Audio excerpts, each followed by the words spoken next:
सक्षम रहा।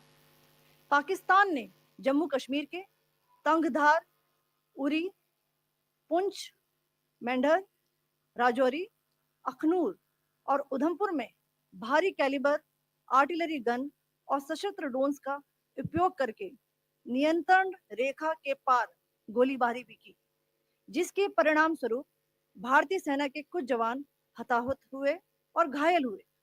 भारतीय जवाबी कार्रवाई में पाकिस्तानी सेना को भी बड़ा नुकसान पहुंचाया गया। इसके अलावा पाकिस्तान का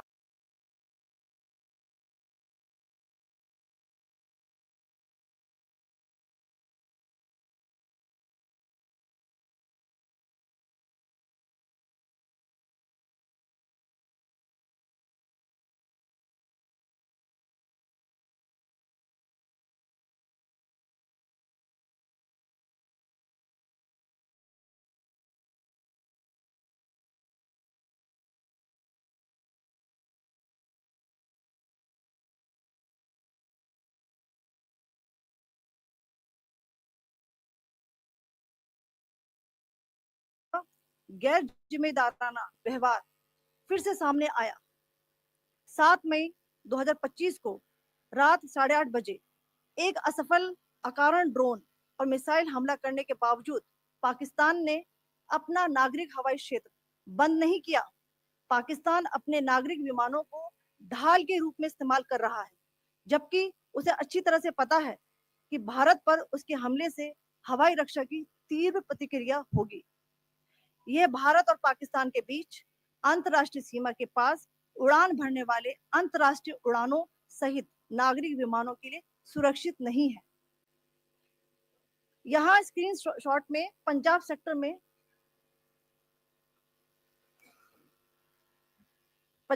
में हाई एयर डिफेंस अलर्ट स्थिति के दौरान एप्लीकेशन फ्लाइट रडार 24 का डेटा दिखाया गया है।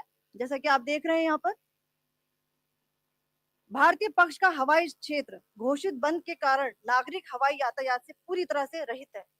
कराची और लाहौर के बीच के हवाई अड्डे मार्ग पर नागरिक एयरलाइंस उड़ान भर रही है। हाई अलर्ट किया गया है विमान फ्लाइनेस एविएशन का एयरबस 320, जैसा कि आप यहाँ देख रहे हैं, जो कि शाम को 5:50 बजे दमम से शुरू हुआ और रात को 9:10 बजे लाहौर में उतरा। ये सारा डिटेल्स आप यहाँ देख रहे हैं, ये डिटेल्स यहाँ लिखा हुआ है। Can you see this?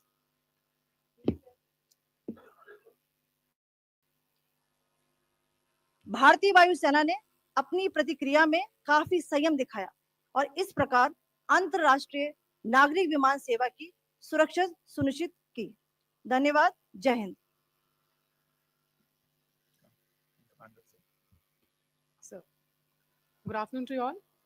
On the intervening night of 8-9 May 2025, Pakistan military carried out multiple violations of Indian airspace along the entire western border with an intent to target military infrastructure. Pakistan military also resorted to firing of heavy caliber weapons along the line of control. Along the international border and line of control, drone intrusions were attempted from Leh to Sir Creek at 36 locations with approximately 300 to 400 drones. Indian Armed Forces brought down a number of these drones using kinetic and non-kinetic means. The possible purpose of these large-scale aerial intrusions were to test the AD systems and gather intelligence. Forensic examination of the drone debris is being undertaken. Preliminary reports suggest them to be of Aziz Guard Songa drone of Turkey. Later in the night, an armed UAV of Pakistan attempted to target Bhatinda military station, which was detected and neutralized. In response to the Pakistani attack, armed drones were launched at 4 air defense sites in Pakistan. One of the drones was able to destroy an AD radar. Pakistan also carried out artillery shelling across the line of control using heavy caliber artillery guns and armed drones at Tangdhar, Uri, Poonch, Mendhar, Rajouri, Akhnoor, and Udhampur in Jammu Kashmir, losses and injuries to Indian Army personnel. Pakistan Army also suffered major losses in Indian retaliatory fire. Additionally, Pakistan's irresponsible behavior again came to fore. Pakistan did not close its civil airspace despite it launching a failed unprovoked drone and missile attack on 7th May at 8:30 hours in the evening. Pakistan is using civil airliners as a shield, knowing fully well that its attack on India would elicit a swift air defense response. This is not safe for the unsuspecting civil airliners, including the international flights, which were flying near IB between India and Pakistan. The screenshot we just showed and we shall share with you, it shows the data of the application Flight Radar 24 during a high air defense alert situation in the Punjab sector. As you have seen, the airspace on the Indian side is absolutely devoid of civil air traffic due to our declared closure. However, there are civil airlines flying the air route between Karachi and Lahore. Amongst the other civil aircraft that you can see, we have highlighted an aircraft which is Airbus 320 of Flynas Aviation, which was originated from Dammam at 1750 hours and landed later at Lahore at 2110 hours in the night. Indian Air Force demonstrated considerable restraint in its response, thus ensuring safety of international civil carrier.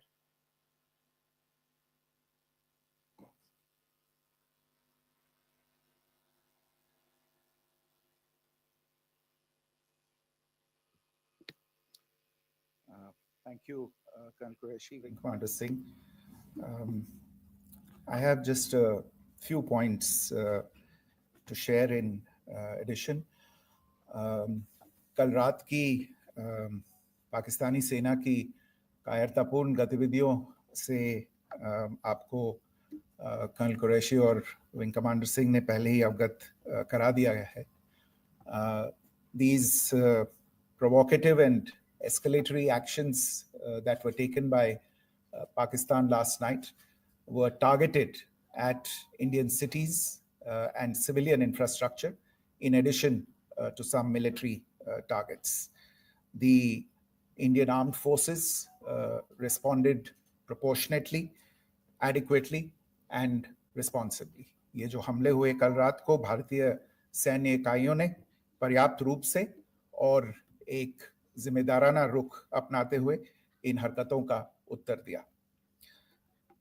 What I want to underline is that the official and blatantly farcical denial of these attacks that Pakistan carried out by the Pakistani state machinery is yet another example of their duplicity and the new depths that they are plumbing in their quest for disinformation.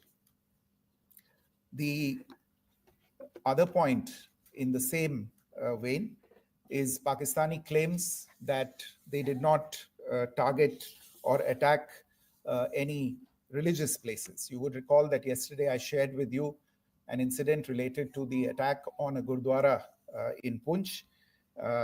Instead of owning up to these attacks, Pakistan made the preposterous and outrageous claim that it was the Indian armed forces and the Indian Air Force that was targeting cities like Amritsar and trying to put the blame on Pakistan.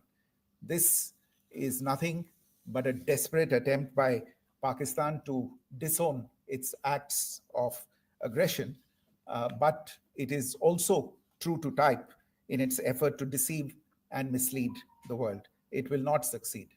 The Gurdwara in Punch in particular was attacked by Pakistan, and some local members of the Sikh community, including a Ragi of the Gurdwara, lost their lives in this incident, as I shared yesterday. TV पर आप इस हमले के चित्र देख सकते हैं. In addition, that we would attack our own cities is the kind of deranged fantasy that only the Pakistani state can come up with. Perhaps they do it because they are well versed in such action, as their history would show. The last point I wanted to make this evening is again this disinformation that is coming from Pakistan about India targeting the Nankana Sahib Gurdwara through a drone attack. This is again yet another blatant lie and part of Pakistan's disinformation campaign. As we saw in the Pahalgam attack, Pakistan is again trying desperately to impart a communal hue to the situation with an intention to create discord. Again, we are not surprised. India's steadfast unity in itself is a challenge to Pakistan. Let me stop there. I have time only for a few questions and be happy to try and answer them. First, I call Siddharth. Siddharth, please. Hi, sir. I'm Siddharth from Beyond. So this is Siddharth. Behind, please. The other Siddharth. Yes. Hi, sir. I'm Siddharth from CNN News 18. Sir, I only want to know from you the status of Kartarpur corridor. Is it open or not? If you can. I think you're all aware of the situation along the entire India-Pakistan border and the areas around the line of control. In view of the existing security scenario, the services of the Kartarpur Sahib corridor have been suspended till further directions. We'll update you as and when there is a change in the situation. We have a question here, Rishabh. So, good evening, Rishabh from Times Now. So, you spoke about religious places being hit in Jammu. There's another religious place, which is a Carmelite nun church that has been hit. What do you have to say about it, if you can explain that to us? Yeah, actually, we do have some information about this extremely regrettable and condemnable incident during heavy shelling across the line of control in the early morning of 7th May. A shell fired from Pakistan landed just behind the Christ School run by the Carmelites of Mary Immaculate congregation in Puj. Tragically, the shell fired from Pakistan hit the home of 2 students of the Christ School. Both students unfortunately lost their lives and their parents were severely injured. Another Pakistani shell struck a Christian convent of nuns belonging to the congregation of the Mother of Carmel, damaging water tanks and destroying solar panel infrastructure. Several priests, nuns, school staff, and local residents took refuge in an underground hall beneath the Christ School during the shelling by Pakistan. The school happened to be closed at the time, fortunately. Otherwise, more losses would have occurred. Again, we have seen the Pakistani side targeting and shelling places of worship with a particular design. This includes gurdwaras, these convents and temples. This is a new low even for Pakistan. Your question here, Pranay. Sir Pranay Upadhyay Amar Ujala से। Sir कल आपने इसी podium से पाकिस्तान के IMF bailout को लेकर और Indus water treaty को लेकर जो टिप्पणी की थी उसकी पाकिस्तान में काफी तीखी प्रतिक्रिया भी आई और उसके बाद हमने देखा कि पाकिस्तान की तरफ से किस तरीके से लेह से लेकर भुज तक पूरी बॉर्डर के ऊपर जो इन्वेजन था वो किया गया। मौजूदा सिचुएशन के अंदर पाकिस्तान के बेलआउट पैकेज को लेकर और पाकिस्तान के इन अटेम्प्ट्स को लेकर आपका क्या असेसमेंट है? और दूसरा ये भी जानना चाहेंगे कि पाकिस्तान की तरफ से ये जो अटेम्प्ट किया गया था उसका भारत ने अभी तक उस तरीके का कोई जवाब नहीं दिया गया है, तो क्या भारत इसका जवाब देगा जो कार्रवाई हुई है बीते 24 घंटों में? देखिए प्रणय, जहां तक इंडस वाटर्स ट्रीटी का सवाल है, मैंने कल विस्तार से उसके बारे में इसकी चर्चा की है. Indus Waters Treaty is in abeyance, and as such, I have nothing further to add to the decision that was announced by the Cabinet Committee on Security. जहाँ तक IMF bailout का सवाल है, आपको ज्ञान होगा कि IMF की आज मीटिंग हो रही है. हम वहाँ पे अपना पक्ष रखेंगे और जो हमारा मत है इन चीज़ों को लेके वहाँ पे साझा करेंगे दूसरे मेंबर्स के साथ। ये बोर्ड पे निर्भर है कि वहाँ पे क्या निर्णय होता है। और जहाँ तक जो कार्रवाई हुई है उसका जवाब देने का जो आपने जो प्रश्न उठाया है, जो आज ब्रीफिंग हुई है, जो आपको सूचना मिली है, मैंने भी कहा है कि जो आज सवेरे तड़के सवेरे जो गतिविधियां हुई, भारत ने उनका एक जिम्मेदाराना पूर्ण तरीके से और एक पर्याप्त तरीके से उसका जवाब दे दिया है। Siddhant. Hi, sir. Siddhant from Beyond. Sir, the External Affairs Minister has spoken to many of his counterparts around the world. Yesterday, he spoke to the US Secretary of State, Marco Rubio. So, what were the key areas of conversations during that call? Yes, the minister had a conversation with the US Secretary of State. As you can imagine, the focus of discussions was the terrorist attack in Pahalgam and the response that India mounted after that on the 7th of May. The Secretary of State shared his thoughts on these developments with the minister. The minister deeply appreciated the US's commitment to work with India in the fight against terrorism. And he also underlined the targeted measures that India had taken in connection with Sindoor. The minister also underlined that India would firmly counter any attempts at escalation from there. But in follow-up to that, as you are aware, there have been a number of other conversations. The minister had a conversation with the UK Foreign Secretary, David Lammy, today. There too, the discussion centered around countering terrorism, for which there must be zero tolerance. And I understand just a short while ago, the External Affairs Minister has also spoken to the Foreign Minister of Norway, Espen Barth Eide, which was also focused on recent developments stemming from the terrorist act in Pahalgam. One last question, Sudhi. Sir, Foreign Secretary, thank you for doing this. Sudhi Ranjan from Bloomberg. Foreign Secretary, India had struck Bahawalpur the other day, which is also connected with the murder of one of us, journalist Daniel Pearl. If you could give us an understanding of what exactly are the reports that you're getting. Well, you're right. Bahawalpur is the headquarters of the Jaish-e-Mohammed terrorist group that is proscribed by the United Nations. Its leader, Maulana Masood Azhar, is a proscribed individual. It is, you brought up the connection with the tragic death or killing of Daniel Pearl of the Wall Street Journal.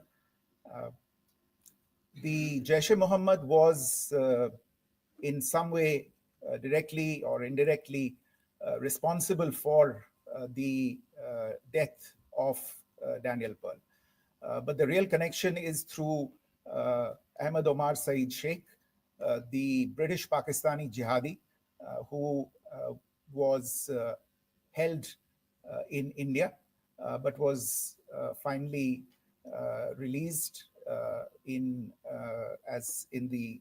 2000, and he was the person who lured Daniel Pearl to his eventually leading to his murder.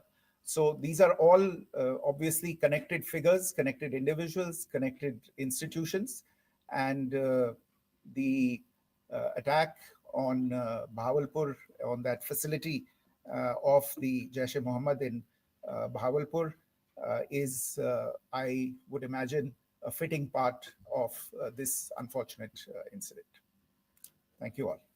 Thank you, sir. With that, we come to the closure of this press briefing. Thank you very much.